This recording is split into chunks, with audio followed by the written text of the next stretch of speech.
Hey, what's up, everyone? It's John, your host for the Dental Assistant Nerds podcast today. First, I want to apologize for the hiatus. I know it's been a minute since we've been able to record a podcast, but Amanda and I have been extremely busy, and that's something that we've been talking about more and more, of course, with our busy schedules, making time and ensuring that we are going over important topics. So, there is so much to talk about, so many great things and not so great things going on in dentistry currently. But without Amanda to co host with me today, I'm going to keep it kind of simple. And we're just going to talk mainly about communication. Communication, I see in the groups all the time, it's a big problem. And honestly, as long as I've been in dentistry, it's been a problem. Whether it's patient comes in and something isn't relayed to the back, or the back doesn't relay something to the front. But more so, I'm talking about communication amongst team members, in particular with calling off. You need to be late. Um, Communication from employers as well. Recently, people are starting new jobs, and we're getting into the holiday season. And one thing I'm seeing a lot of people are asking about, we just had Memorial Day.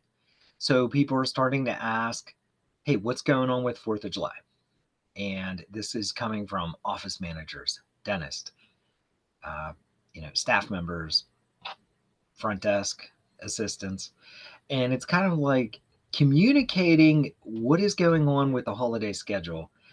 That's a pretty big deal because I get messages all the time. And it kind of blows my mind that people don't check the schedule. So I'll see, especially for whatever reason, Memorial Day, Labor Day are like big holidays, even though they're federal holidays, offices might still work. And you, as a dental assistant, or a staff member, you need to check the schedule and figure out what's going on because I get messages, hey, I just looked at the schedule for next week and we're actually working on Memorial Day. We're working on Labor Day.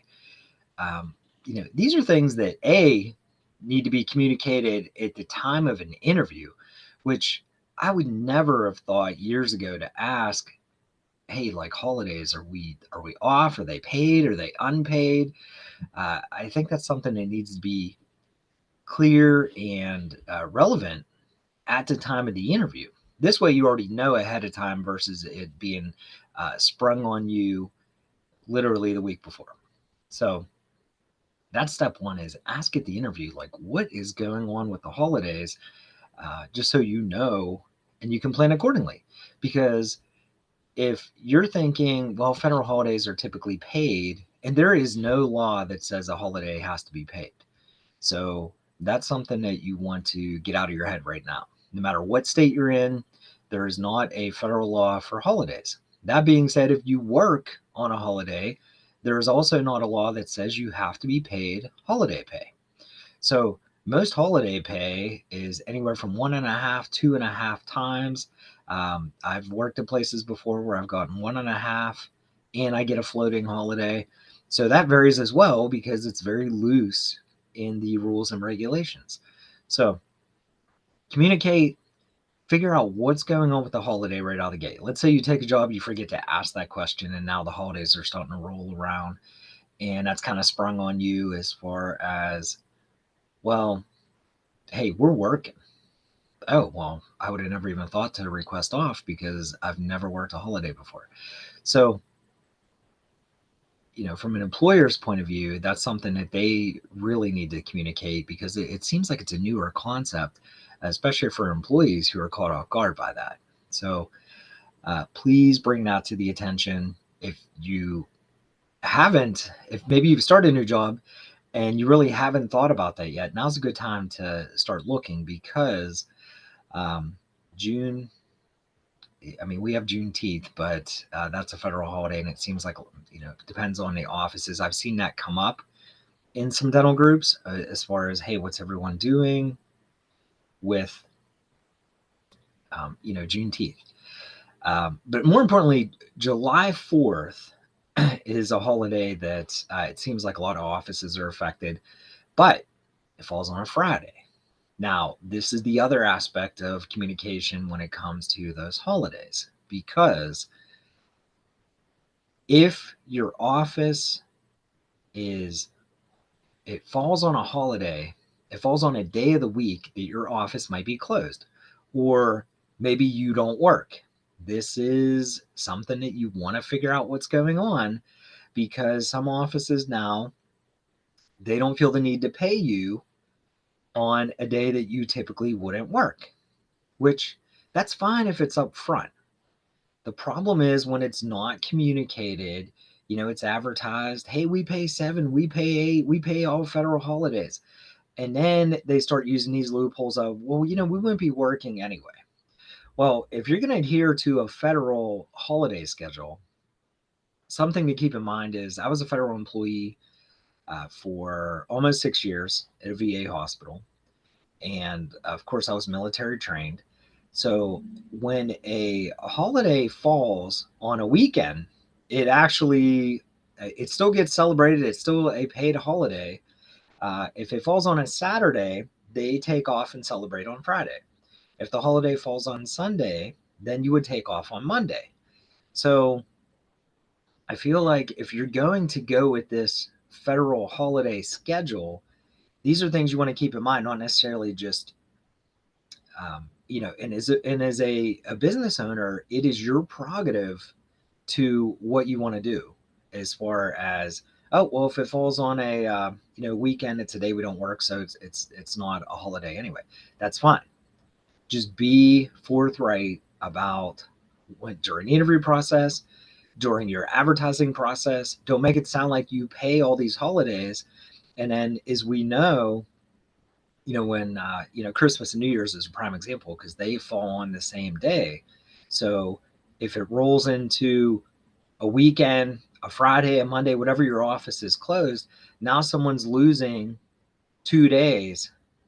So that maybe they had counted for because your advertisement said holiday pay. So make sure you're discussing that at the time of the interview, but then also make sure that your handbooks are updated as well. Those employee handbooks, that's always a great idea to review those annually because, as we know, things change. I know with our school, we have an employee handbook. Well, I'm sorry, a student handbook. And every class, something new, something different happens. We are 15 classes in, and we've been open for going on 4 years here. And every class, there's something like we have to add or change into the handbook. It's incredible to me that all these new things keep popping up, and that's what Amanda and I talk about. It's like, wow, I can't believe that all these different things happen. And initially, when we first put our handbook together, we resourced other schools and got some ideas. And even some of the stuff I read in their books, I'm like, this can't be true. Like, this can't be possible. And I remember one of the handbooks we got a hold of, it said students are not to lick counters. I'm like, I can't believe you even have to put that in a handbook. But as we know from rules and regulations of places you work, typically if it's in a handbook, it's because it has happened. So we went ahead and put that in there. But then sure enough, it seems like every time we have to address something new or bring something up. So basically, with the discussing the communication and the holidays, back to communication handbooks. I saw a post recently where the office manager said, my hygienist is wearing leggings. What do I do? It's almost like they just started testing the boundaries. And the first thing is, check your employee handbook. When you look at the OSHA regulations, it doesn't say that you have to wear scrubs. Now, obviously, it's a uniform, but it becomes it becomes a problem if everybody is not uniform with what is going on in the office. If the doctor says, hey, everybody can wear scrubs, I don't care what color, maybe it's a certain day of the week, we're going to wear a certain color, that's not a problem. But when you don't have a policy in place and people start testing those bounds, that's typically when animosity and problems arise. So this particular doctor brought up the leggings, and someone immediately was like, just so you know, there's no rule in place against leggings. It just might be deemed unprofessional. Well, one thing to think about is, are you someone in your office that, or maybe someone in your office that's walking around wearing their Taylor Swift sweatshirt? You know, when it comes to dentistry and healthcare, and like we want to be respected as professionals, dentistry is like the wild, wild west. You walk into these offices and there's no uniformity. People are wearing hoodies, people are wearing zip ups, cleaning teeth, working on teeth. Maybe the dentist has on a polo, maybe the dentist has on a button up shirt and a tie. It's kind of all over the place. So it is. I do love the aesthetics of going into an office and everybody's wearing scrubs and everybody's in that professional attire. Um, but it can lead to animosity when there is not a set policy in place and everybody adheres to it. You always get someone who likes to, push the bounds. And unfortunately, I feel like when it's clear cut and it's in the handbook, everybody knows the expectation, and that communication goes a long way. So uh, please read your handbook. If your office does not have a handbook, this is always a great time to suggest, hey, why don't we have a handbook? For the longest time, maybe you work in Dr. Smith's office and Dr. Smith is, 50, 60, 70 years old, and he's kind of like, I don't need that. We've always done it this way. Times are changing. Employees are becoming a lot more knowledgeable, as far as rules and regulations go. One thing that Amanda and I always talk about in dentistry is a lot of offices get away with the scrub policy as far as there should be on-site laundry, whether it's a washer and dryer, or there should be a laundry service. And as we know, most dental practices do not offer that. So what happens is the employee ends up showing up in their scrubs, working a day, and then leaving. And I feel like during the pandemic, we definitely did a great job of changing, when we got to the office, leaving our clothes there, putting it in a bag, bringing it home, washing it separately, whatever it was. But then, of course, pandemic's over and we get right back to our old ways of just wearing our scrubs, going to work, coming home, washing them ourselves. So something that you want to keep in mind is trying to get back to that, whether it's leaving shoes at the office, taking care of your scrubs one way or another. It's something that, goes back to not even just a policy, but what is supposed to be in place.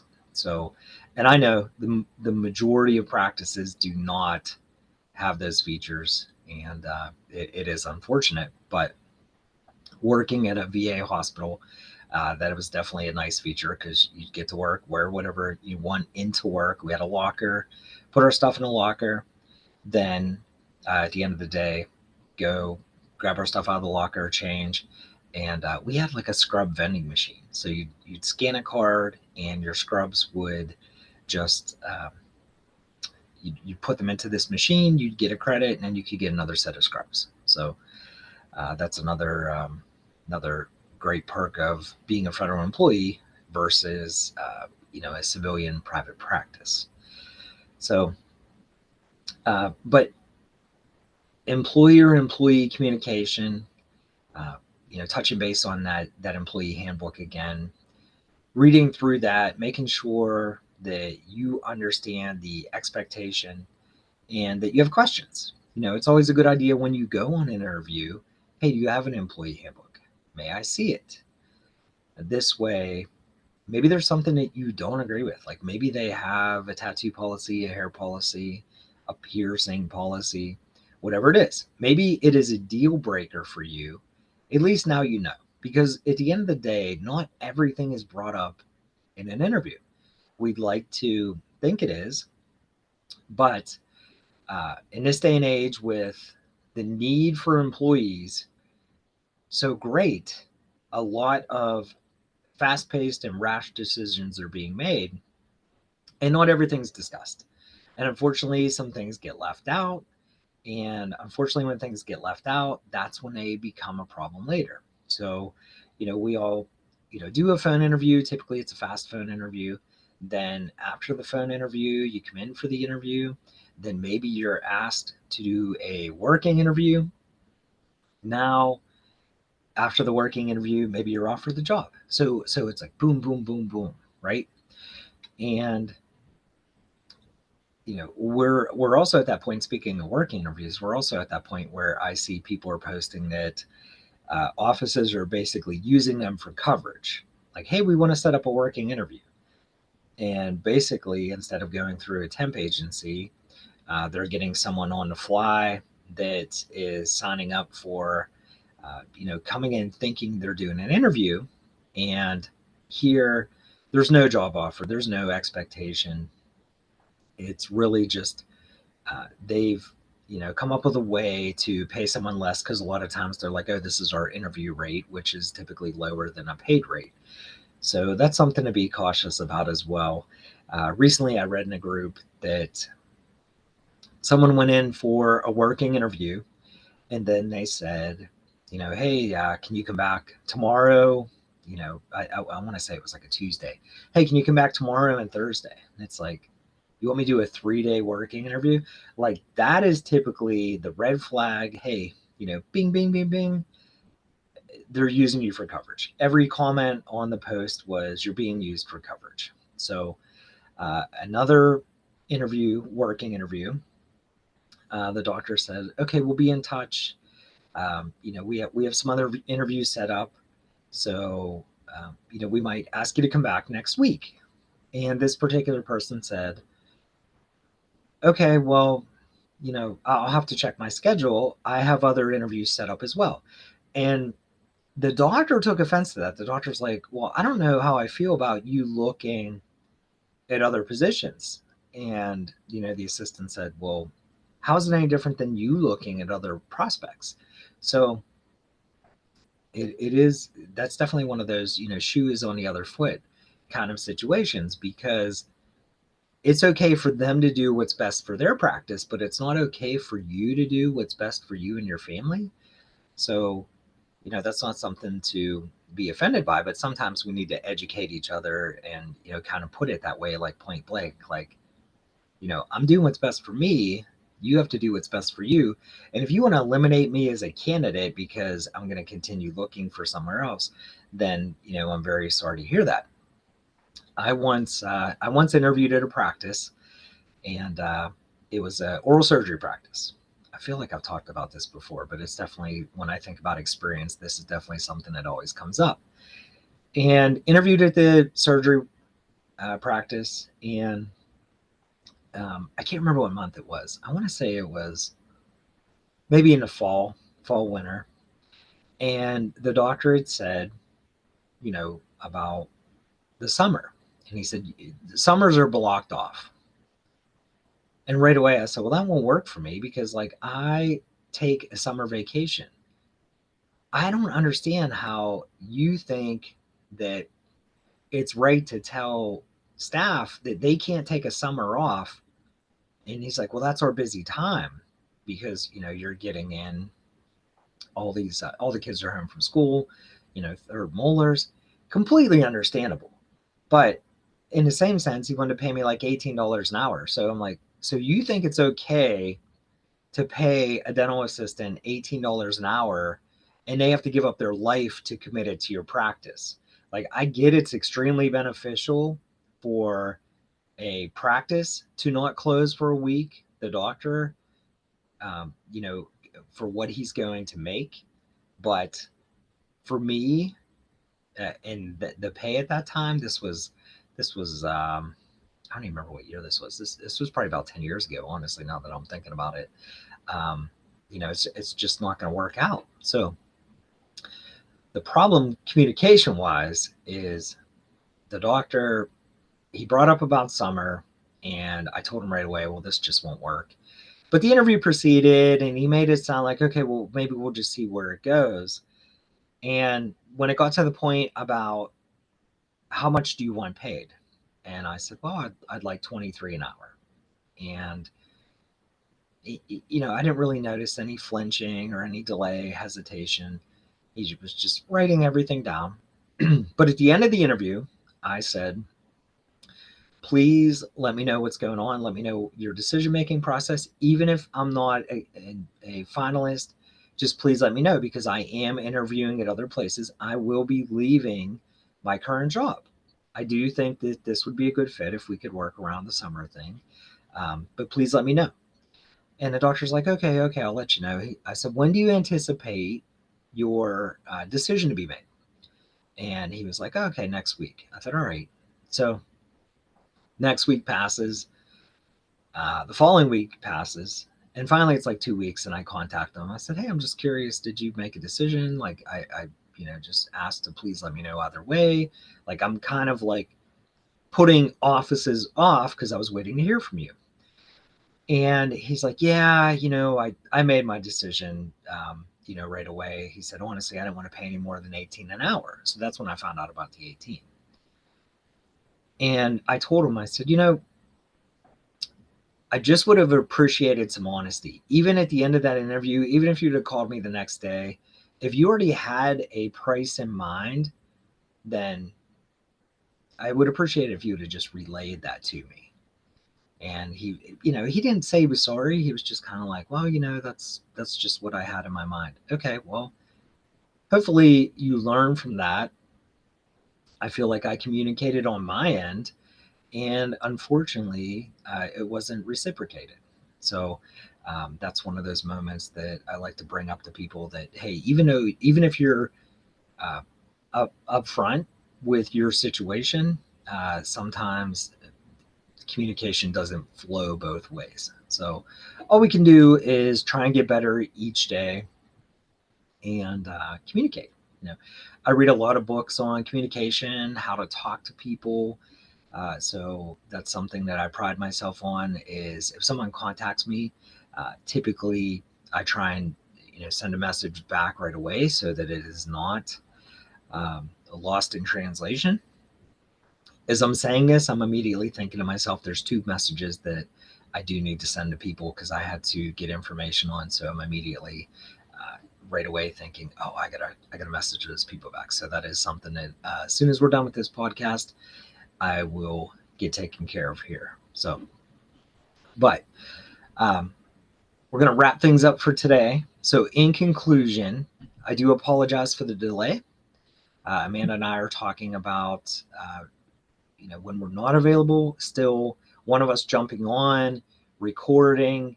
If you'd love to be a guest, maybe you have something to offer, please, feel free to contact us. Send us a message, and we can discuss topics. So we are trying to line up some guests so you don't get bored with our mugs all the time here on the Dental Assistant Nerds podcast. So if you are interested in being a guest on the show, or you have a question, you can certainly send us an email at cornerstonedainstructors@gmail.com. You can also text us at 412-779-3654. So once again, we appreciate all the support. You can find us, follow, share, subscribe. We're on YouTube, TikTok, Instagram, Facebook. You can also find us on the Facebook private group, Dental Assistants Worldwide. And if you're looking for us online, you can search Dental Assistant Nerds Podcast, or, of course, Cornerstone Dental Assistant Academy. So if you have questions about opening your own dental assistant school in your state. That's something we'd love to talk to dental assistants about as well.